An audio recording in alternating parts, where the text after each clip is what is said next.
Welcome, everyone. I'm Raj Sharma. I am the CEO of Public Spend Forum, and I'll be facilitating and leading you through today's webinar.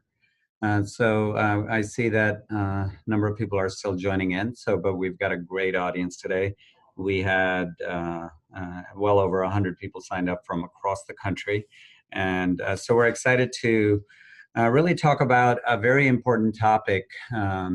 How do we measure public procurement? How do we measure the value of almost $10 trillion in spending across the world?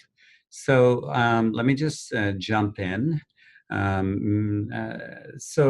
First of all, I do want to thank our partners.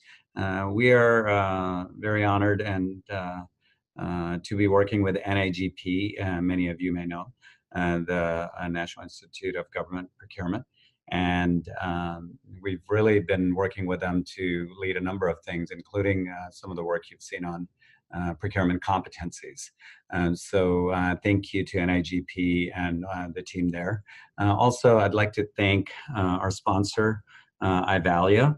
Some of you may know iValua as an e-procurement platform that really enables the entire procurement process. iValua is working across the public sector with many states such as Ohio, Arizona, Maryland, cities, City of New York, British Columbia, federal level agencies such as Shared Services Canada. Thank you to iValua for sponsoring today's webinar.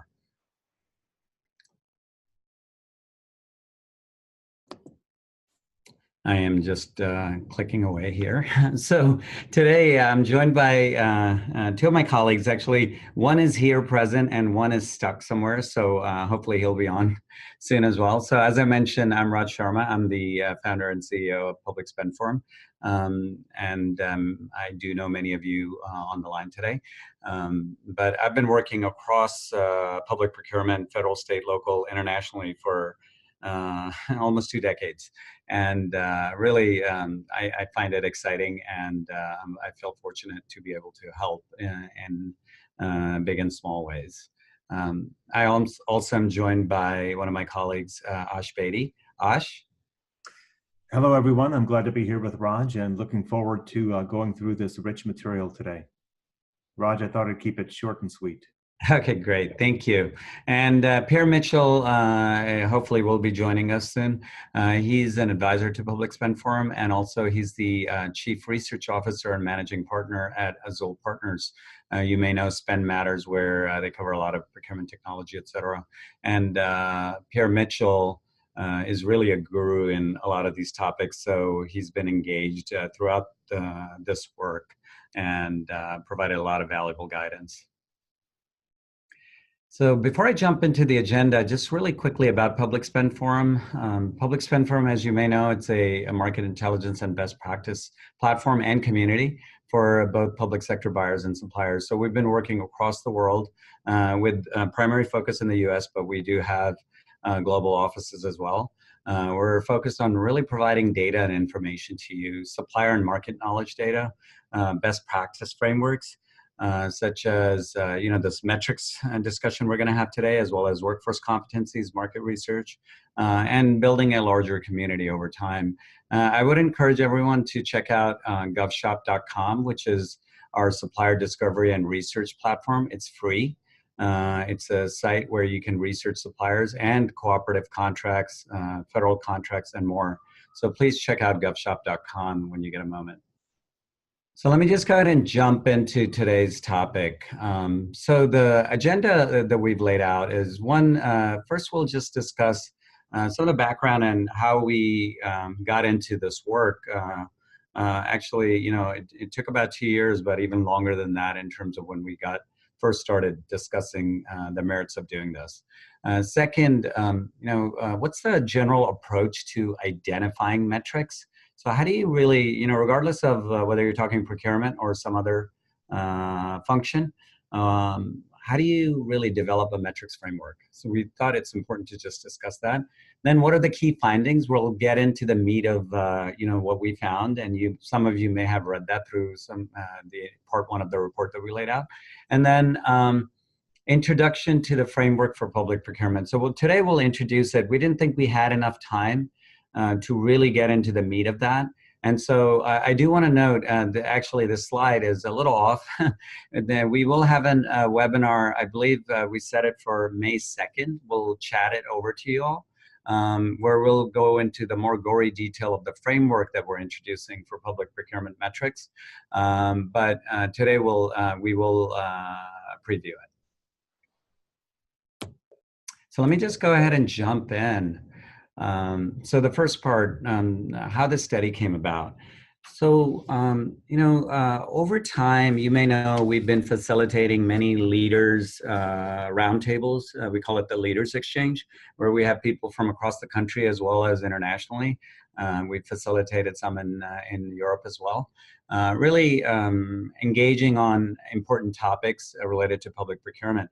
And one of the feedback we got over time was that, as we did a survey on strategic priorities and biggest challenges, in the area of metrics and how do you measure value of procurement was near the top of the list of leaders. So that's how we ended up first taking this on, because we got direct feedback from the community, from leaders, especially public procurement leaders, that this was an important topic and something that they thought we would benefit from in terms of really kind of diving deep into. So having said that, the impetus then beyond that was we know governments spend nearly $10 trillion.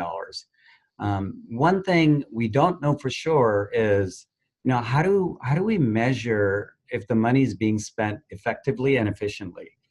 And we hadn't seen any consistent framework, and that's what we heard from leaders as well. So that was really the central kind of question. How do we know we're spending the money effectively and efficiently? And then the second one was, how do we know that we are taking on the right set of activities, right, that actually help ensure that we're delivering outcomes, delivering against, or delivering results? So those were the two central questions that led us here. Without a consistent framework on the right side of the slide, you see, what we're ending up with without a consistent framework are random, sometimes arbitrary metrics, often driven by political cycles and policymakers that aren't really well averse to procurement. And then second thing is the government managers often do not have the information they need to benchmark without a consistent framework. And then what we're also seeing is the impact of not having a consistent framework is, a lot of the policy prescriptions that we come up with are, not really something that really help drive procurement forward, right? Many of you probably grapple with that on a daily basis, right? Somebody in a legislative chamber passes down some specific guidance or metric, and you kind of throw up your hands and say, we have no idea why they're doing this, but you have to do it anyways, right? But the good news on the bottom is that this is widely recognized, and we're excited that leaders across the public procurement sphere recognize that metrics are important and we need to measure. So very supportive of this work. Roger, I was just going to say, I remember 2 years back when we sat down with the public procurement leaders in the roundtable, and we asked them on this topic. We asked them, how do you determine what metrics you're going to be measuring and managing toward for your procurement function? And they all had varying answers, slightly different answers. And rapidly, I think the group had concluded that the first step in all of this is to pretty much figure out what are we shooting toward, right, within public procurement. What's the basis for which we're going to develop metrics? So that was really enlightening for everybody in the room. No, exactly, and no, that's a great point, and I think those initial conversations are what led us here. By the way, I just saw that Pierre was able to join. Pierre, are you on? Hi, can you hear me? Yes, we can. Would you mind introducing yourself really quickly? Yeah, sorry, I was having some severe technical difficulties. Had to go to a different computer here. Yes, my name is Pierre Mitchell. I run research at a organization called Spend Matters. We tend to focus on private sector procurement and looking at practices and technology and et cetera. And part of the practices area is around metrics and performance measurement. And I've done some of a lot of that work in my past within private sector in terms of best practices and trying to executives and managers insights into their into their operations and how to use performance measurement as a way to improve. So happy to be here. Sorry, I'm running late. Great, thank you. By the way, just as an FYI, Pierre, your voice was cracking in and out a little bit, so you might want to check your connection. Okay. All right. Sorry. Is this any better? A little bit, yes. Okay. All and right. We can just kind of watch the background noise so everyone can follow along. So and just before we dive into the findings, what do we do to really come up with, the findings as well as the framework? This is, as anybody who's worked with Public Spend Forum and our team, you know that we are very data driven and very analytical. So that's the approach we took here. We started with a review of all the great work that's been done today. We really believe that there's a lot of good work out there always, and so we want to make sure that we're leveraging that work and learning from it. So we reviewed over 25 reports, including from NASPO, including from NIGP, including from NCMA, including from all the ones you see listed here. So we reviewed all these reports to see what are they recommending in terms of metrics. Then we also did primary research where we interviewed and engaged over 30 experts and leaders across government procurement. And we'll have this in the final report, all the names, et cetera, as well. In addition to that, number 3, we compiled and collected raw metrics data, which was an awesome exercise, very, very grueling and time consuming. I just want to show you this for a second, if you don't mind. And I'm just going to flip over to a spreadsheet here on my screen. If you, can you see this, by the way, Ash? Yes. Okay, so what we did is, I just want to show you the rigor that's gone into this. We put every source across, every primary source as well as secondary source. Then we went through and we mapped every single metric, and this spreadsheet has hundreds of rows.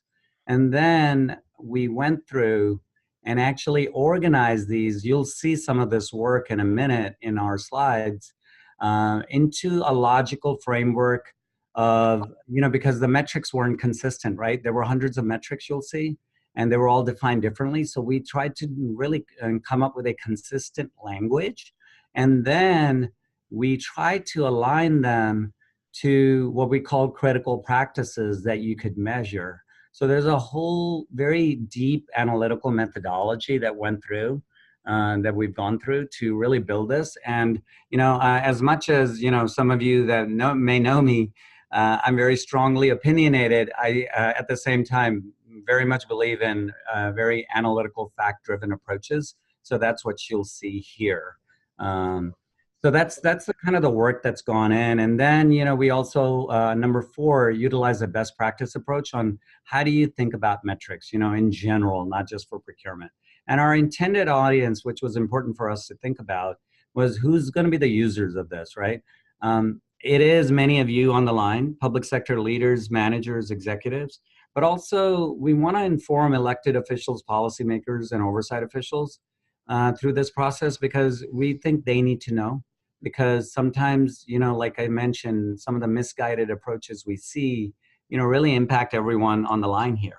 And we want to make sure that we're not getting, we're getting really some of the, the right set of metrics handed down to you. So let me just put this back in screen show mode so you can see this a little bit better. Okay. Are we good here? Ash or Pierre, did you want to? I was just going to comment, Raj, that I think that your opinions are, generally speaking, very deeply rooted in data, facts, and synthesis of the best information available. Of course, that's an ongoing thing. Better information can come available from time to time, but I just wanted to provide that as commentary. Thank you. All right. Well, we'll get into the meat of this, but one more slide on just how do you think about metrics. So just one slide. I just want to give you a general kind of teaser on this. Whenever you think about metrics, a lot of times people start at what's number 3 here. People start thinking about metrics right away. What should we measure, right? And then we come up with a whole slew of metrics, and that's what we see. Dozens and sometimes hundreds of metrics. For what? I think that's the question you have to ask is, why are you measuring something, right?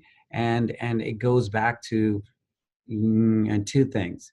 What outcomes are you trying to drive? So it starts with that number one, right? Really understanding what outcomes are you trying to achieve is really one of the key starting points, right? And that's usually linked to your mission. And then two, what are the set of things that will help you get there? It's as simple as that. Sometimes I tell people, right? It's like, what are you trying to achieve? And what are the things you need to do to get there, right? That's it. You don't even have to look at this chart over here. And then you come up with, based on that, the things that will get you there. That's number 2 here. I'm intentionally simplifying the language here, the critical practices. Then you design your metrics based on that, because you want to measure those activities. Those are the leading indicators, right? And you'll see, like, okay, if I engage my suppliers early in the process, or engage my customers early in the process, for instance, I know that may drive my outcome. So I need to really measure that as an example. And then the lagging indicators are, your procurement outcomes, because those are usually delayed, right? You won't see the results for that. So you want to have both leading indicators and lagging indicators. Any comments on that, guys? Yeah, Raj, I'll chime in on this one just to improve the clarification on a couple things. One is the term KPIs and key performance indicators. That is really tends to be more in practice. That tends to be around these outcomes and more around the lagging indicators. But the ones that are really of importance quite often to to executives in terms of supporting the mission, driving savings, diversity, whatever it is, that those end things that you're looking to change. And on the leading side, I would say that on the practices, it's also kind of capabilities and practices. So if you're saying, hey, it just takes me so long to find a new supplier for some new project or whatever, and it's taking me on average, 10 days, and it should be a lot sooner. Those capabilities underneath might be, we don't have access to kind of good information. We don't have accountability. So you could actually just measure just some basic things around, just, do we have that ability to do these things that we need to do that are actually going to drive those outcomes? And then you can kind of wrap the practices around those capabilities, but and link them explicitly. So this is a great point that you're making, Raj. Great. No, I think and the term KPIs is pretty common, so I think it's great to point that out as well. Let me just proceed ahead then. You'll see this again, but we just wanted to point out, over time, we actually have gone through this process through multiple studies and the work we've done across multiple studies and engaging with leaders. One, to identify the outcomes that are critical to procurement. So we'll discuss this in a little bit later. What are those outcomes? And this is, again, coming directly from all of you. And then we've actually gone through and refined this framework down below this. What are the procurement practices and capabilities, as Pierre said, that drive these outcomes? So we've developed this structure here over time. And I think one of the things that I'm interested in finding out is, if over time, if we collect all of this data, maybe as a community, all of us together, could you say statistically which ones of these practices impact by what percentage those outcomes, right? And that would be amazing to know, because then we could say, you know what, this specific thing impacts our outcomes, 50%. So we should really focus more of our effort here. And having that kind of data will really drive that. The interesting thing is that, as an organization, if you're measuring both the outcomes and the practices and capabilities on the bottom part, you can diagnose what your weaknesses are, and you can even, you can set in motion a prioritization plan for improvement by picking those 2 or 3 or 4, relatively small, manageable number of practices and capabilities that you need to improve on. And so that's where this becomes really, really robust in terms of driving your organization forward year after year. By the way, not to poison the well, but customer engagement, I found, just having done this for a long time, is a great place to start. If you're going to pick a capability area and a practice area, it really starts there. They're all important, but I would just say if that's an area you want to focus on, that's where you're going to, have maximum leverage. Yeah, no, and Pierre, that's a great point. And I think we could have, by the way, if people are interested, a webinar just on this specific table below here, critical practices, because it is important that, from a strategic planning standpoint, we know where we want to focus our efforts, right? And where should we invest as leaders, as organizations? So that might be, it just gave me an idea that maybe we should do a webinar. Yanisa, you can write that down. So, okay, let's jump in. I'm sure everybody's itching to get to the findings here. So what did we find through all our work? Almost 2 years of work. So I'll just give you a summary, and then we're going to dive into some charts, etc. So first, we've divided it into 2 buckets here. So 1 and 2, and then each has several sub-findings. So first is that, the finding that we had hypothesized, and the reasons that leaders did ask us to do this work, is that there was no consistent approach for measuring public procurement. And which is amazing, right? $10 trillion, the federal government spends 450 to 500 billion. States, cities spend they're obviously separate organizations, but $1.5 trillion. And I'm kind of amazed that there's no real consistent framework for figuring out where that amount of money goes and how it's being spent. So that's the first kind of larger finding. And we'll jump into kind of each specific one under here. And then the second one is, we just talked about outcomes and critical practices capabilities, right? We didn't see anything that even within the studies that we reviewed, that there was an explicit discussion of outcomes and critical practices.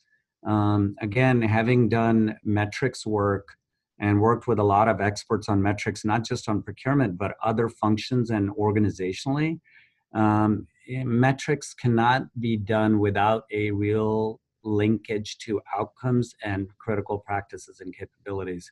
So we'll talk a little bit about that as we move ahead. Okay, so the first finding we have under kind of inconsistent metrics is we reviewed basically, as we mentioned, 25 reports, talked to 30 leaders, but we also we dove deep into 17 specific dashboards that we collected from different people, different organizations at all levels. And what we found through that process, as we looked at both the frameworks as well as these dashboards, were that there are hundreds of unique metrics that are used in public procurement. On the left side, you have the 17 dashboards we reviewed. We were able to categorize those spreadsheets that I showed you earlier, 158 unique metrics, and then we were able to organize those into 27 metrics groups, which we'll show you on the next slide in a second. The other 25 reports that we reviewed, we came up with 182 unique metrics and 50 metrics groups. And the reason why we kept them separate and then combined them later, you'll see, is because we thought it was important to keep the studies and frameworks separate because they also did some analysis of their own, right? So we looked at that as more meta-analysis, and this is more, diving into each specific dashboard. And Ash will be able to speak to some of this as we move ahead because he was one of the key people diving deep into every dashboard. So I'm going to rely on him a bit here as we move ahead. So here are the 27 groups that I mentioned on the previous slide. So we took those 17 dashboards, 158 metrics, and then organized them into what we felt were logical groupings. And as you'll see, even within this, there's different definitions of each one. But so you have 27 groups. We can talk about some of these here. I'm just going to keep an eye on time here. I think we're doing okay so far. Ash, do you want to speak to some of this here? I can speak to a few of these, but maybe we can just spend a couple minutes on this. Yeah, sure. At a top level, the 27 groups that we see here, we had all that data behind it in that Excel sheet that Raj flashed up a few moments ago. But when we looked at the deep data behind it, it became really clear that there was an enormous amount of dispersion in how often these metrics are used, right? So all the different organizations that we talked to and got their dashboards from, we saw that there was just a huge dispersion of the usage of these metrics. It varied widely by organization. It really underscored the point that many organizations are likely not accurately measuring how well money is being spent, how well outcomes are being achieved, and how well they're employing critical practices, and therefore are kind of right from the get-go, you're really hamstrung in identifying what it is you need to improve and how you're going to improve it and prioritize, back to that theme that I echoed maybe 1 or 2 slides earlier. And so there's just a huge amount of dispersion there behind these. And of course, each one of these 27 has several different types of ways that you can measure it. That goes without saying, which is a whole different topic all to itself, I think. No, that's great. And Pierre, please chime in if and don't mind. I will. I certainly will. No, you guys are doing great. Go ahead. Keep on moving. Okay, great. So so you see, there's everything from I kept this up intentionally for a little bit so you could look at it, and so you've got savings, cost avoidance, cycle time, which many people see. Percent competitive bids you see right here, number 4. So these are somewhat in order of how many times we saw these. So going from top to bottom, then across. So it is in order of how many times percentage-wise we saw some of these. Yanisa, let me know if there are any questions that we may be able to answer as we go. I'm sure there are a few coming in. So the next finding then, sub-finding is that, of all the metrics we reviewed, we only saw 3. Our definition of consistence was over 50%. So we only saw 3 metrics within all the, well, these are the 17 we reviewed. There were 3 that were common: the savings, cost avoidance, right? So that's something I'm sure you all hear, right? How much money did you save? Customer satisfaction, that's a hard one to measure, but it was generally about, are our customers satisfied? Are we getting them what they need? And not necessarily outcomes of, does the procurement actually produce results, or it's more about customers being satisfied. And then the third being small business and socioeconomic goals, which are obviously very important in the public domain. But then there were 5 other metrics that, still did come up to about 50%, a little bit lower. So cycle time is taking on more and more importance. I see that as a good thing because, one of the biggest issues in government procurement is it's too slow, right? You hear that from programs, you hear that from suppliers. So it's a good focus. I hope that this becomes a common, consistent, and right up there at the top. Employee training and certification, which is extremely important. I was surprised, honestly, that it was below 50%. Percent of competitive bids, again, very important in the public domain. The quality of the work, which is great. Hopefully that also is linked to customer satisfaction in some way and the results. And then workload. How much work does an organization have per person, et cetera. So those are some of the common metrics, and we have a different view of this on the next page. By the way, Raj, we can see, I just wanted to comment that here we have 8 out of the 27 that you teed up on the previous slide, and this is only showing 8 out of the 27. And yes, many of these, you can see they really resonate. I'm sure they resonate with a lot of folks, but even here, even the top 8 out of the 27, look how rapidly they're falling off in terms of what percent of organizations are actually using them. They're falling off pretty rapidly. And of course, if you go deeper beyond the 8 shown here, it's really, really dropping off pretty significantly. So when we shared this initially with a smaller group of procurement leaders, there was just unanimous agreement that there's some amount of consistency needed, but not for the sake of consistency, but for the sake of getting it right, making sure that we're working toward a common set of agreed to outcomes within public procurement, and of course, all the things that we need to do within our organizations to be good at achieving those outcomes. So I just wanted to echo that point again. Yep, and I'll just chime in real quick. I think one of the things that was also interesting is, there's a lot of variation just within these individual ones. So just how do you define savings and cost avoidance, in terms of baselines? How are you defining customer sat? Is it some type of net promoter score or not? On the small business side, there's a lot of, there's diversity, there's small business, various socioeconomic goals that different agencies and different, might have different sets of things that have been inherited from from NGOs and from the regs to kind of bring internal. So there's certainly a lot of variation just within these buckets, but I think the team did a really good job at just kind of summarizing these well into these into these major areas. Peter, you just triggered another point in my mind, and that is that there's lots of different ways to measure each one of these things, these 8 things that we're seeing here on this slide. And certainly some calculations are better than others. Ultimately, for any one given organization, you do want to take into account how your organization is missioned, chartered, to work with your customers, to work with your suppliers. Because I'm completely cognizant of the fact that different procurement functions have different missions, different charters, different sets of responsibilities that you're explicitly asked to work toward. And so obviously the precise calculation will vary somewhat from organization to organization. Ideally, in an ideal world, we would want public procurement organizations to be working toward big impact for their respective organizations in achieving the mission and customer outcomes. Yep, great point. Great. Let me just move to the next slide, and I'll explain this next slide because I think it might be a little confusing at first. Honestly, I got confused. I'm the one who built the slide, and I got confused when I came back to it. So just to be candid, I'm sure we've all had that moment. So let me just explain here. So by the way, there was a question from Jennifer Saltz. Hi, Jennifer, about whether the 27 metrics were, some of them were secondary and some of them were primary. If I go back to that previous chart, you'll see those are all from primary, the 27 that we're speaking to now. The 50 is coming from secondary, which we're not, briefly going to talk about on this slide here.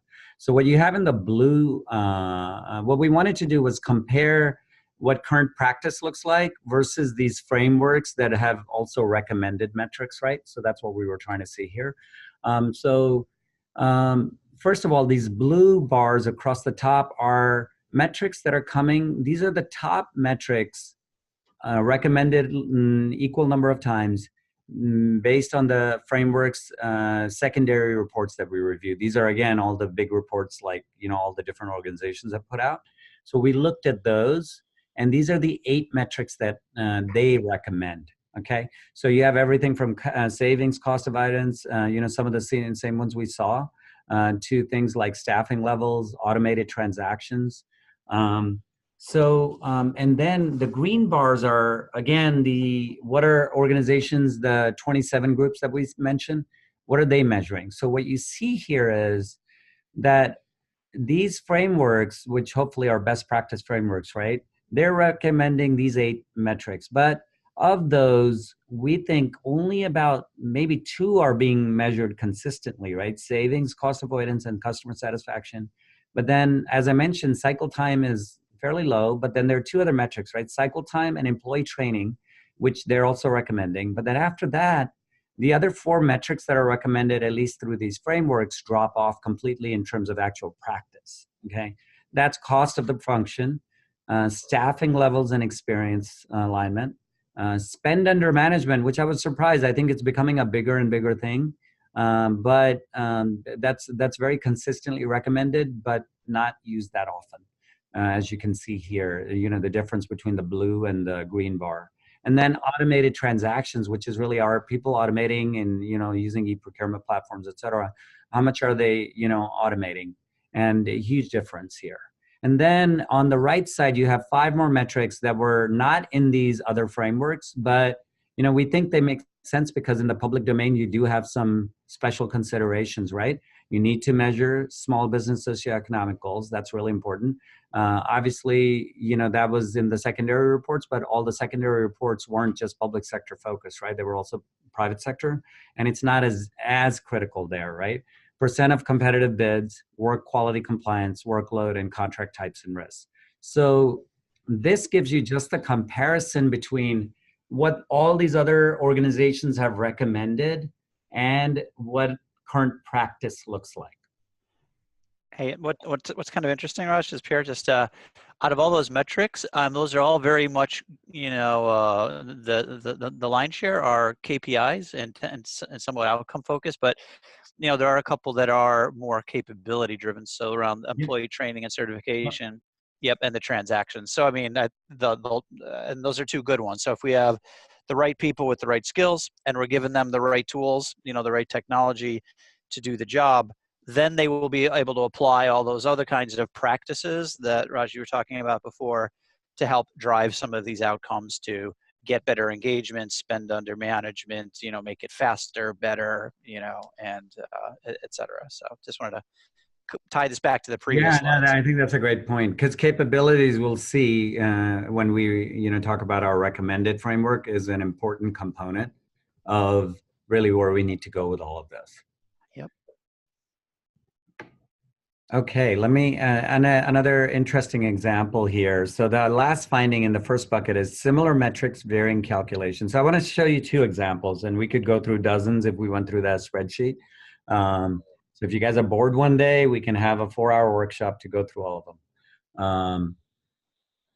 But metrics category, first one, spend under management. So you see 3 different definitions based on the data we collected, based on existing dashboards that lead to different results. So one definition had contracts managed by specialists, right? So this is, how many contracts are being managed by specialists? So you could have potentially contracts, but maybe there isn't a specific person assigned, I guess, so that there's some reason there, obviously. Percentage of spend that is under guidelines for bid management, right? So this is just, have we put a policy that says these categories should be under bid management or actively overseen? Then total spend under contract is a different definition, right? Because that says for our spending, which categories are under contract. Now, if you looked at each one of these and parse them apart, they're different, right? Which is okay, again, because you may have different objectives as Ash mentioned earlier, but it is important to recognize, especially if you start to benchmark against each other, knowing that there's some consistency, but we do believe that it's important to get to some level of consistency in this. At least that's my perspective. But then you obviously need to account for, some of the differences. One other example really quickly is percent competitive bids. One says, percent of dollars awarded competitively, right?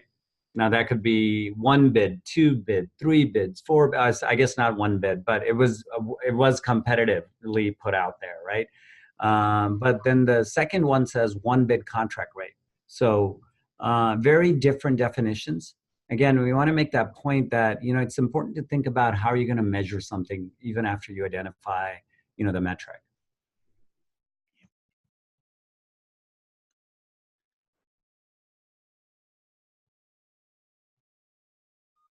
We have a couple questions now if you guys want to take them, or we can hold to the end. Sure. We'll take them, Frank. I had one in the Q&A. I'm taking a look right now. Sure. Yes, we'll share the information as always, and you can also see the recordings, etc. as well. So we encourage you to do that. And then are there any other questions here? Yeah, there was one here around the, did you find that parent organizations' approach to measurement affecting the selection of the useful metrics? So for example, performance-based budgeting or strategic planning. So, I'll let you guys, Ash or Raj, maybe you can start that. Yeah, you bet. I'll begin with that, and Raj can weigh in too. What we found more so to be the case was, in many instances, And we saw this when only a few metrics are being used. They were more so aligned with reporting requirements, less so the parent organization's annual budgeting or strategic planning process, but more so aligned with reporting requirements. And then unfortunately, falling short of measuring some critical outcomes and critical practices as well. But I think in terms of from a thematic perspective, I found that more so to be the case, as opposed to tight alignment between procurement metrics and the broader the broader jurisdiction's strategic planning and budgeting process. So I think in the instances that we did see that, it was more of a minority of instances and not an overarching theme, to answer the question. And we had another question about, I think this is just if you have an opinion on this, but did you find, or what would you say are the federal agencies that are best at publicly publishing procurement metrics? Are there any that are more transparent than others? There's, I don't have a strong opinion on this, but OMB obviously in the White House developed some guidelines and some specific metrics that everyone is supposed to kind of adhere to. But I do think, Homeland Security, for instance, EPA are a couple that come to mind right off the top. I know some of the defense organizations are working on their metrics, then they've reached out to us to talk about some of these metrics. So I know there's work underway, but we're encouraged, and just in general, that there's a lot of interest in this topic, and a lot of people really looking to find the right answers. So I think it's getting better. Let's just say, like everything, practice is getting better. So that's, I think, what we all want to see, right? And as a panelist, I'm not probably supposed to ask questions, but I'm going to ask a question to my co-panelists to kind of build on that. And just based on some of the conversations hearing in some of the forums, some of the public spend forums, events, do you guys find that the agencies that have been more progressive in kind of being specific around, putting in place these metrics for their own improvement and for their own transformation have gotten kind of more traction with them? So, Ash, to your point about, a lot of these metrics are kind of inherited from the outside around what we need to report against.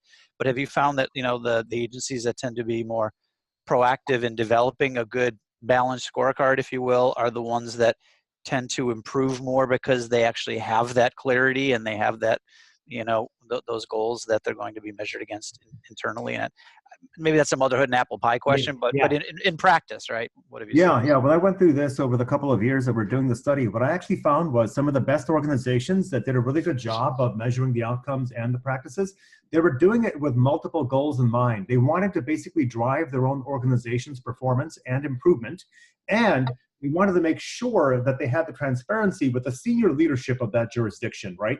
Be it a county, be it a city, whatever it might have been. But they wanted to make sure that they had that reporting capability with that jurisdiction. And also, in many cases, they were actually reporting some of these on the website, on the actual government website. So that was really, really interesting. They were accomplishing multiple objectives, to your point. The ones that had the most holistic set of metrics. And unfortunately, the reality is within the public sector, there just isn't there hasn't been much work done on this topic to socialize, the concepts of outcomes and critical capabilities to achieve the outcomes, and what are the critical outcomes in public procurement, and what are the critical capabilities and practices to achieve those. There just hasn't been a ton of dialogue. And so when we did engage across organizations, be it the ones that had a holistic set of metrics and they were like, reporting them internally, reporting them to the management, reporting them to external constituents, they were doing this because they were deep in one-off best practices themselves and not really being able to leverage something from across the public sector. I realize I'm going a little bit beyond the scope of your question, but I just wanted to provide that perspective for everybody. Hey guys, I'm gonna speed things along. Just looking at the time here, but good questions. And like I said, I realized we wouldn't be able to cover future state in one webinar. That's why we made this a two-part series, because of that. So let me just move to the next part here. So this should be a little bit quicker. It's not as data heavy. The second major finding, as I mentioned earlier, was that, you know, any good metrics framework ultimately should link to outcomes and critical practices and capabilities. Because, you know, metrics, you know, what's the goal of metrics? Metrics aren't just about reporting, right, as we were just discussing. It's really ultimately, you know, most leaders are interested, yes, they got to report, especially in the public domain, but they're also interested in improving their organization, right, and moving everyone forward. So that's where the critical practices and capabilities come in, because if you don't understand those, then you can't really, you know, diagnose your metrics and say, what do we do, right? Okay, so I'm not performing well on this metrics. What do I do next? And that's where you need to understand those practices, because otherwise there's no action that comes out of metrics, right? It just becomes a reporting exercise, and you don't want it to be just a reporting exercise. You want it to be really a management exercise. So the first kind of finding here is that, again, many metrics that we saw, they weren't really linked, like Ash just mentioned too. We didn't see enough kind of dialogue discussion around this linkage between practices, capabilities, and metrics. Honestly, you know, some of the secondary frameworks we saw were 2-page reports without a lot of data behind where they came up with this stuff from. So, you know, so we looked at it, but we didn't know exactly whether it was 2 people, you know, who came up with these because they had the expertise, and just to be very candid, or, you know, was there any real rigor put behind coming up with some of this? So like I said, no explicit discussion, the top bullet. But, you know, like I said, I think the previous question that was asked, you know, when leaders are building the frameworks, we've seen that there are much more linked to practices. When we see procurement leaders that are driving that, right, as opposed to legislators, then that's inherently built in, so that's great. So many procurement leaders are thinking about that, as you would expect. And then many practices, you'll see this in a minute, that are identified as critical are not measured. So someone might say, you know, early engagement with customers is important, but we don't see anything that says it's being measured. So how do you know it's being done? So 4 outcomes, again, this is not just based on this study, but other work we've done over time. So we always ask this question because we believe that, you know, whether you're thinking about procurement competencies, or you're thinking about market research, or you're thinking about, you know, technology, or you're thinking about, you know, in this case, metrics, it all starts with outcomes, right? So we always ask this question in all our work. It's like, what are you trying to achieve? And what we've basically boiled it down to a very few words after a lot of, you know, we have pages and pages of notes on this question, but we boiled it down to these very few words. 4 procurement outcomes at the end of the day. And they may vary, right, by your organization, as Ash mentioned earlier. So enable mission and customer objectives, achieve best value and total cost. And this is really important, by the way, not price, but best value and total cost. Compliance with rules, of course, and then achieving social policy goals. What we are seeing also 2 big things kind of coming up more and more, and this has been there in the private sector for a long time, is, you know, access to innovation and managing risk, right? Managing supply chain risk, especially in critical areas. And then, you know, how do you use your supply base, you know, your suppliers, to actually get innovation, right? Because if you're not just using them for staff augmentation, but you're really using them as partners, how do you get innovation from them? And so these are kind of the set of outcomes that we've heard over time. And then I think this slide is worth spending a little bit of time on, is, and then we can go to future state, you know, we also asked those critical practices, the table you saw earlier, we asked people to map basically, you know, how important is the practice, and where, which is across the horizontal axis here, and then where is improvement most required? That's the vertical, right? And so what you see here, it helps you see what's most important and has the biggest gap, right? So the 3 areas that pop out on the right side, I've kind of intentionally blown this up, is early customer engagement and requirements collaboration. Pierre just mentioned, right? That's in all his research too, and everything we see, that might be one of the top indicators of good procurement outcomes is early customer engagement. But it's not really being measured right now. Market analysis is another area. Really understanding the market, where the competition is, what capabilities are there, et cetera, et cetera. And then, of course, talent, right? Talent is in there, right? We've seen talent in the metrics, so that's great. And everybody recognizes that talent is really important, but people do say that there's a gap here in terms of, you know, what we need to do. So we can go through some of these other ones, but I'm curious if, you know, in maybe a minute, Ash or Pierre, you have any thoughts on this?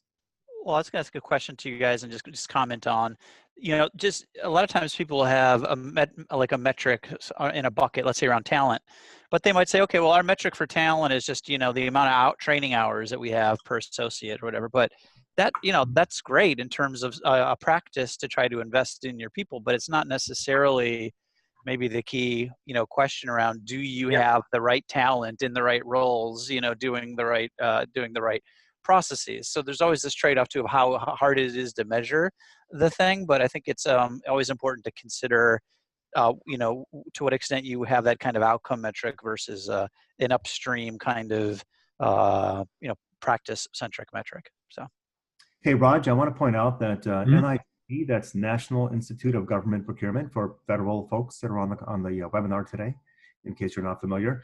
NIGP mentioned to us that there's this huge demand across public procurement organizations for training around market research and market analysis. And so obviously, you know, when we look across public procurement, we see these themes popping up over and over again. By the way, NIGP is obviously working towards fulfilling that need, and we're behind them all the way on that. Yeah, no, market analysis is a big one. And then there's some of these other ones, right? Leveraging supplier innovation, managing risk. You see over here, I don't know, can you see my mouse when I do this? Yes. Okay, good. It's a bit jumpy, yes. Again, let me just go ahead and flip over to the next slide, because we've got about 8 minutes left. I'm not going to spend any time on this, but I think we all probably know that, you know, the first challenge is identifying the right set of metrics. The second is actually implementing it, you know, and it takes a lot, right? And we ask these questions of what are the key enablers of establishing effective metrics, and you can probably guess many of these, right? Leadership, you know, without the leadership buy-in, or hopefully them leading the way in establishing metrics, not possible. IT enablers, you need the data, right? The ability to capture information. You need talent sometimes, you know, like in terms of data and analytical skills. And then incentive structures, right? You want to always think about incentive structures when you're thinking about metrics. What behaviors is it going to drive? Because if you measure the wrong thing and you drive the wrong behavior, you may end up in the wrong side, right, of whatever your intended result was. You may end up on the opposite side if you don't have the right incentives. Okay, so that's our, you know, that's all the work, and there's a lot more detail in, you know, that we're putting together in our kind of report. Let me just preview what we're calling the MPV framework. We're trademarking this.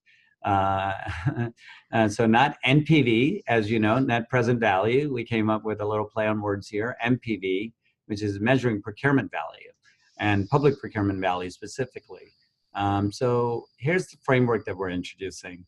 And this, again, you'll see there's a direct linkage to a lot of the previous work that's been done by others. Really, the best way to explain this is, you know, everything is about customer value first and foremost, right? Like, if, you know, anything we buy, any money we spend, if we don't deliver for our customers, it doesn't matter, right? So how we measure that, it's hard to measure outcomes, but we'll discuss how we measure some of these things, but it really leads to customer value. Then suppliers are really the key part of that, right? To delivering that value. If you get the wrong supplier for the wrong requirement, so if the customer states the wrong requirement and you get the wrong supplier, then nothing happens, right? But suppliers are really key, because you could do the best work in procurement, but if the supplier falters, then obviously you have no customer value. So that's why we have that all the way across. And then in the middle, because procurement's role is just a facilitator, right? It's a facilitator to make that connection happen between customer and supplier. And that's where we have the procurement value in the middle. And we've divided that into 4 groups. Procurement performance, we'll show what that means. We intentionally separated out. We had a big debate about this as we talked to some experts, et cetera, as well. You know, should we separate social goals and policy compliance? We decided to because it's such a big part of public procurement. Workforce perceptions and capabilities. So workforce, of course, talent is really important. And then as Pierre's mentioned, organizational capabilities, right? Things like market analysis and cost analysis, those types of things, so which we'll define. Last thing I want to point out on this slide is those 2 colored boxes on the right, social value and economic value. And we thought about integrating that, but you know, those are very difficult questions. I mean, all of these are difficult questions, but those are even, you know, very long-term answers and studies that are required that honestly belong with academics. So like, for instance, you know, what's the value of a social program if you put goals around, you know, minority businesses? How do you know that you're really achieving the value? How do you know you're achieving, you know, creating new jobs as a result of procurement? Those, we didn't feel like we can integrate them here because those are very long, complex policy questions that really, we think they need to be measured, but they should, you know, be, hopefully we can get some think tanks and others to fund academics to do that work. Any guys, thoughts on this? What did I miss here on this framework? I'm just going to just a quick point. I think it's great how you sequence this, Raj. And it's the first time I saw the sequencing on this because it's really important that, you know, it's really the story around starting with the customers, then working with them to say, look, we want to get maximum value from suppliers to help you achieve your outcome. And from doing that, you then kind of demonstrate the procurement value versus trying to go right to procurement value and how do I kind of, you know, try to drive myself into your process. You're really trying to just get more value from the supply market for that customer, for that mission, for that outcome. And in doing so, if you do it right, you're going to, you know, deliver procurement value as well. So I really like the prescriptiveness of how you move through those metrics. So just a quick comment on that. Great. And the next slide, we unfortunately won't have much time, and it really is the topic of the next webinar. So, and it's a teaser, is, you know, we've broken each one of these down, then those buckets that you saw in the previous slide. We actually also mapped every single, you know, those current metrics against these buckets, right? And so we said, okay, what are current metrics? And then what are recommended measures? So in many cases, they're similar. Like you see customer satisfaction, customer engagement. But then we added some that we saw were missing, like timeliness of procurement, right? So you'll see as we move through this process here, and this is really the detail, and there's a whole degree of detail behind this. And I want to show you one more slide that behind each bucket, then we have a lot more detail that shows, you know, the methodology, et cetera, as well. You know, the kind of recommended set of metrics that you could pick from. So that's going to be really the subject of the next webinar, part 2. And May 2nd, 2019, I don't know, Yanisa, if you chatted out the webinar link, but you can register for it. We're going to discuss in more detail. We'll publish a report. Each category of metrics. How do you collect data? Because there's complexities around some of the data collection here, and we are putting some templates and things together to enable data collection. And then, you know, the implementation path. And could we collaborate as a community? Because we think you know, if we could solve these things together and benchmark against each other, we'll learn a lot. So that's where we think there's even more value there. So we hope we can do that, and we are putting some workshops together if somebody wanted to really, you know, go deeper into a topic, that, you know, we'd be happy to do a workshop with you to really discuss this in much more detail. And but, you know, we'd encourage you to register for part 2 of this webinar on May 2nd, and hopefully we'll be able to kind of show you where to take all of this. I think I'm gonna, we're right at 3 o'clock, so I'm just gonna say thank you on behalf of my colleagues here, and thank all of you for taking the time out of your busy day to be here.